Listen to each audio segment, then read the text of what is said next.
I'm going to talk about inscribed angles of circles. I'll assume that you know the basics of angles and circles, including knowing what arcs are. If any of that is unfamiliar, I would invite you to watch the necessary videos. Okay?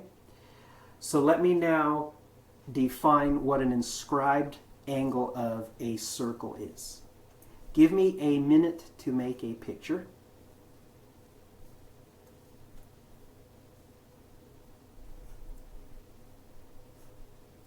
So I've drawn a circle in black and an angle in blue. Okay? That angle is an inscribed angle of that circle. Why? Because inscribed angles of circles are angles with their vertices on circles and their sides overlapping with chords of those circles. All right, notice that the blue angle has its vertex on the black circle, and notice that the sides overlap with chords of the circle. Now, there's an interesting pattern with respect to the arc of the circle inside the inscribed angle and the measure of the inscribed angle. Okay, I'll go ahead and tell you what that pattern is now. Suppose that the inscribed angle of the circle had a measure of 50 degrees.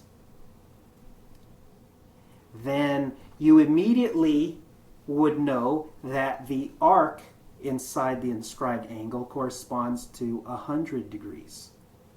Okay, why do you know that? Because the arc inside the inscribed angle will always correspond to double the measure of the inscribed angle.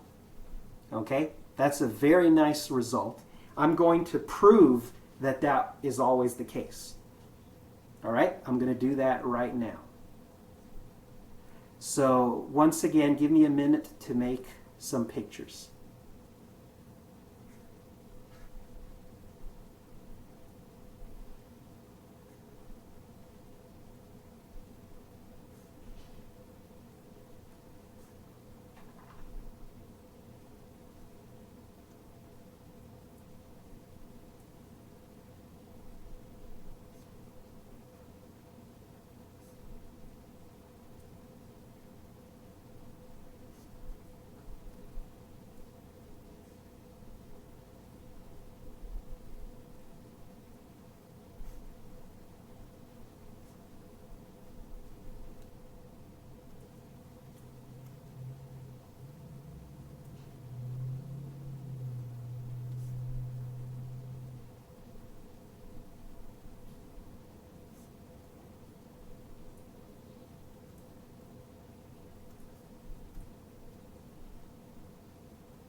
All right, so I've drawn pictures of circles, and I've also drawn inscribed angles for those circles. Now, there's three possibilities for the relation between an inscribed angle of a circle and the center of that circle. Okay? The three possibilities are that the center is inside the inscribed angle or outside the inscribed angle. And then what's the other possibility? The third possibility is that the center is on one of the sides of the inscribed angle, right? Now I'm going to show that the arc for all those three cases corresponds to double the measure of the inscribed angle. Okay? So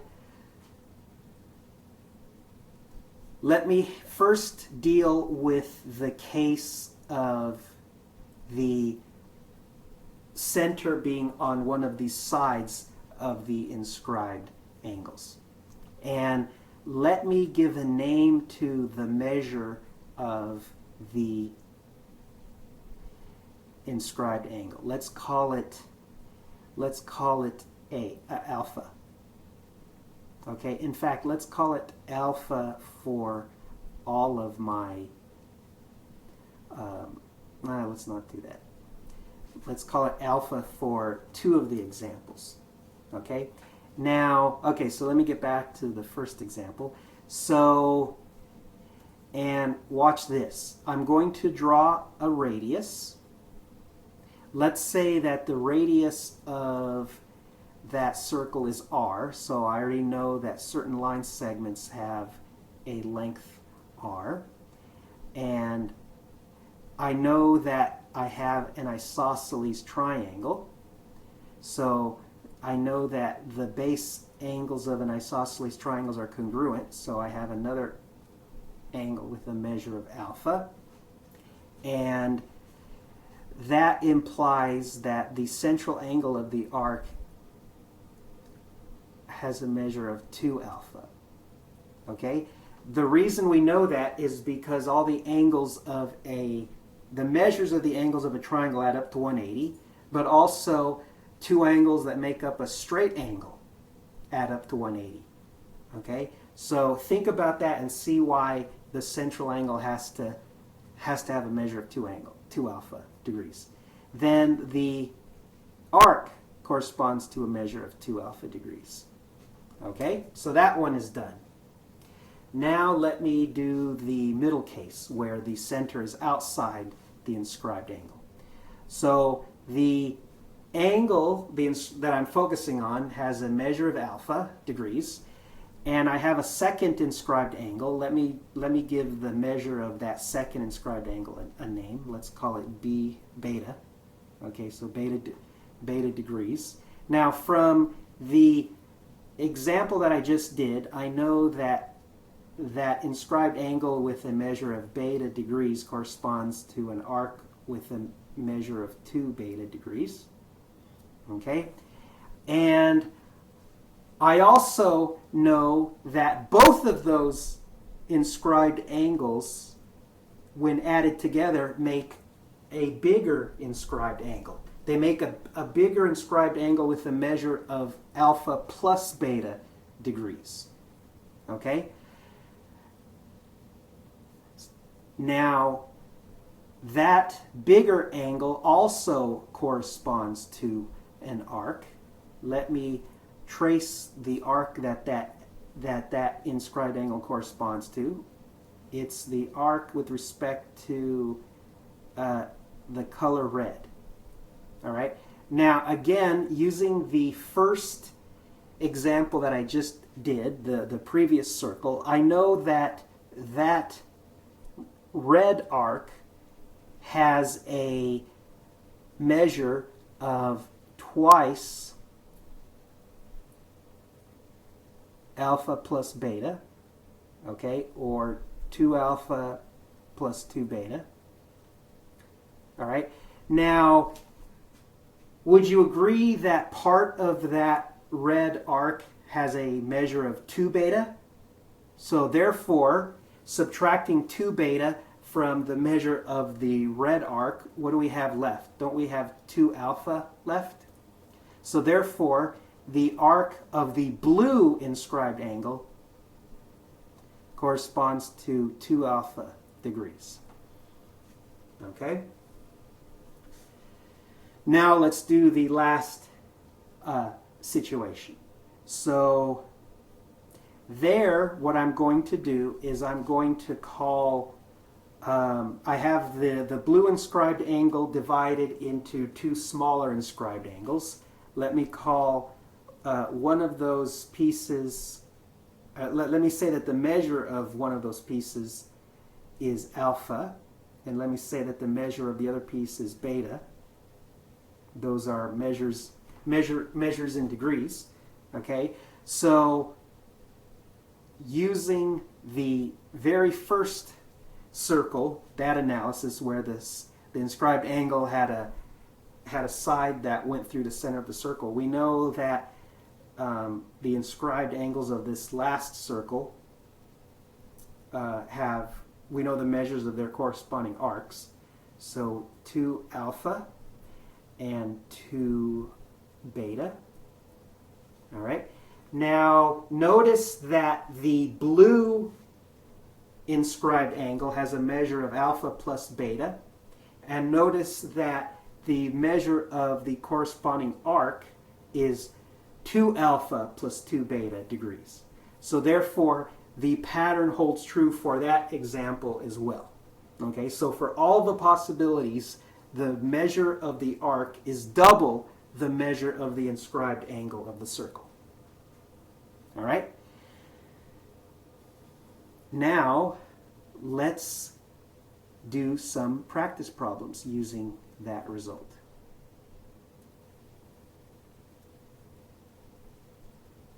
Give me a minute to make a picture.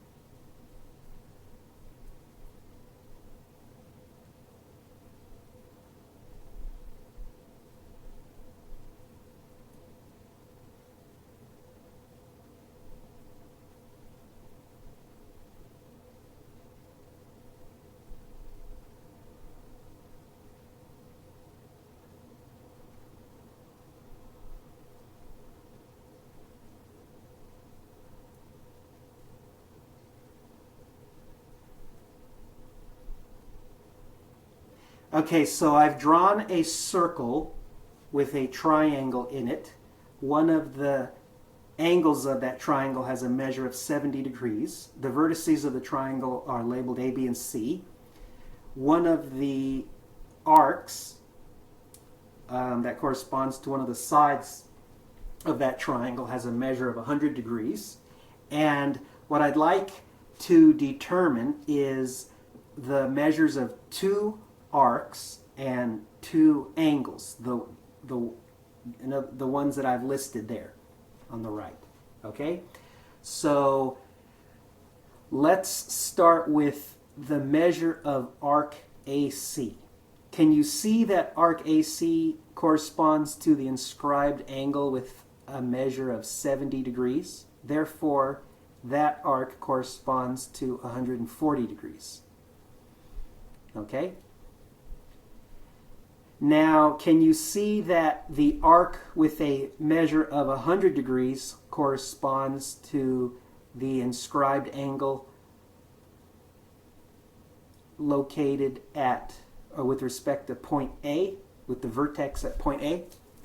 So therefore, the measure of angle A is half of that, or 50 degrees. So I can go ahead and label angle A to have a measure of 50 degrees. And we know that the angles, the measures of the angles of any triangle add up to 180. So we immediately know that angle C has to have a measure of 60 degrees. Right? So I can go ahead and write that on the picture. And now we can find the measure of arc AB, because that corresponds to an interior angle with respect to the vertex at point C. Angle C has a measure of 60 degrees, so that arc has a measure of 120 degrees. All right, you see how we were able to determine everything we needed to by using what we already know about triangles, arcs, and inscribed angles? All right, now I would like you to try a similar example.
All right, so I've drawn a circle with an isosceles triangle inside that circle.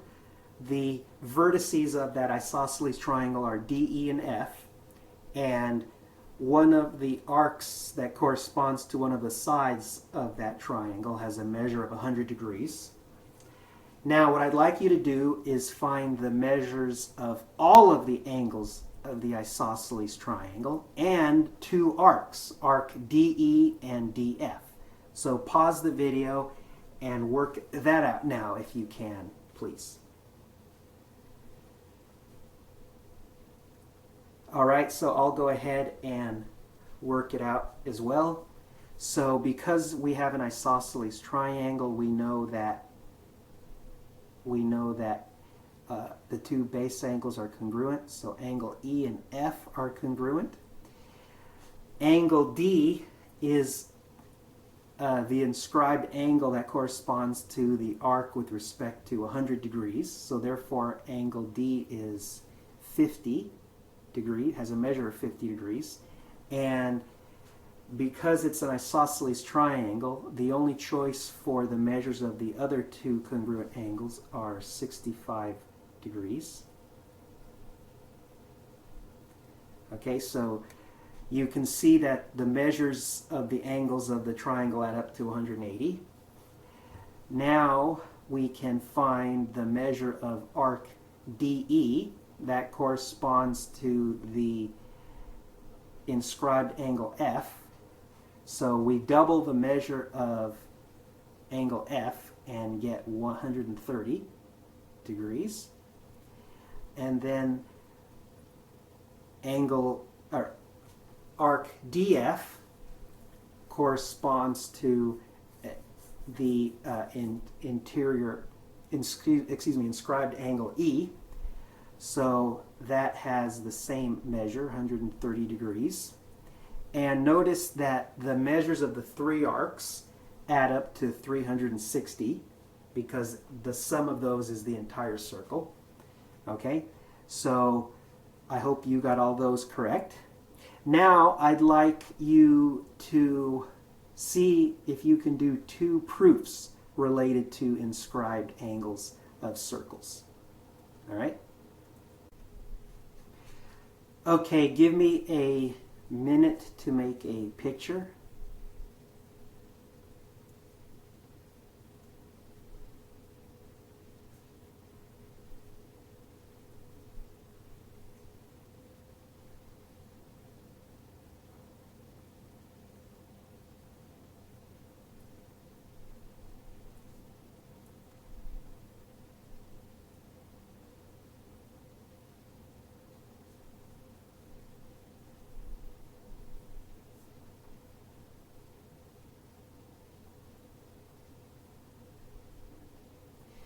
Okay, so I've drawn a triangle inside of a circle. One of the sides of the triangle goes through the center of the circle.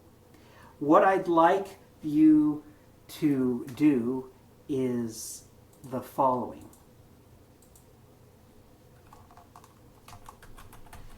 Prove angle A is a right angle. All right, this is kind of an interesting result. If you draw a triangle in the way that I've drawn, okay, whether A is closer to the top of the circle or closer to the point C or point B, supposedly it'll always be a right angle. There's no way to get around that. Okay, that's kind of an interesting result. So pause the video and see if you can prove that now, please. All right, so I'll go ahead and work that out. So angle A is an inscribed angle of the circle. The arc that corresponds to that inscribed angle has a measure of 180 degrees, right? Because it's half the circle. So we know that, therefore, angle A has a measure that's half of 180 degrees. So therefore it must have a measure of 90 degrees. Now, what might be surprising is that there's no way to make that angle not be 90 degrees. Okay? If you drew the legs of the triangle with respect to side BC, let's say like this, you would still have a right triangle. Okay? If you drew the triangle more something like in the middle, you'd still have a right triangle. There's no way to not have a right triangle. So that's an interesting result. All right, so here's another challenge. So once again, give me a minute to make a picture.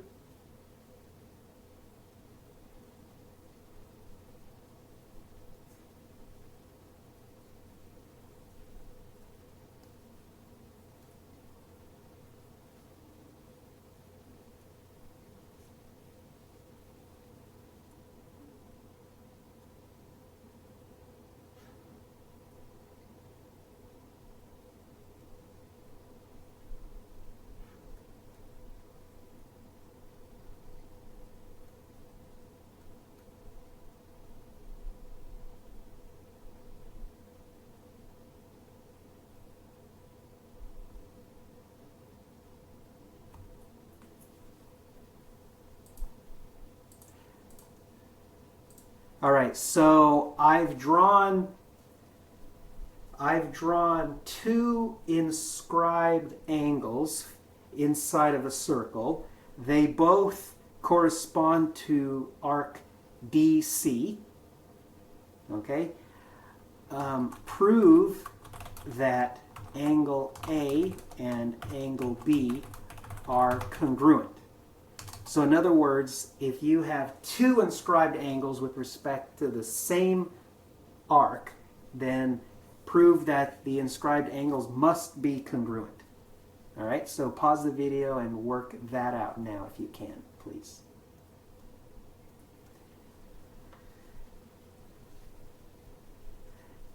Okay, so I'll go ahead and work it out as well.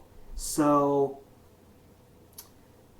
we know that the measures of inscribed angles are always half the measures of the corresponding arcs. So therefore, the measure of angle A is half the measure of arc DC. Okay? But angle B is also an inscribed angle with respect to the same arc. So therefore, the measure of angle B is also 1/2 the measure of arc DC. So that means that the measure of angle A is equal to the measure of angle B, which implies that angle A is congruent to angle B.